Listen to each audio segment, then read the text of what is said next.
So now I'm going to show you how to work the knit stitch. To start with, all of your stitches should be on your left hand needle.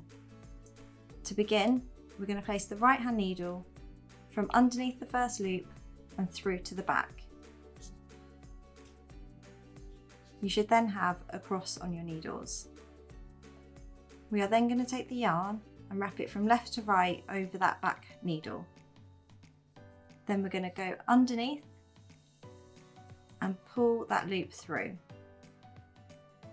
Then all we're going to do is drop that stitch off the left hand needle, and now it's moved to the right. So that is your first knit stitch. So again, we're going to go from the front through to the back into the next stitch. We're going to wrap the yarn round from left to right, bring that loop back through to the front, and then push that loop off the left hand needle.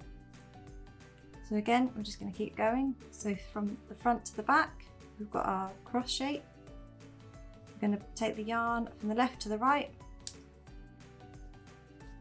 push that loop back through to the front, and then drop that stitch off the left hand needle.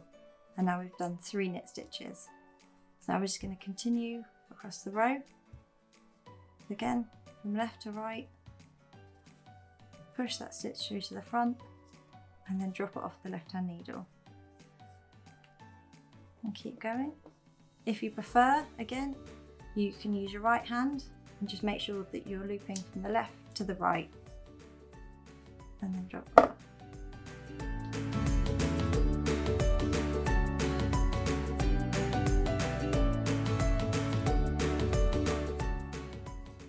And as you go, just make sure that you're shuffling the stitches up on the left hand needle and just pushing them down on the right, just to give yourself a bit more room to work. Just keep going.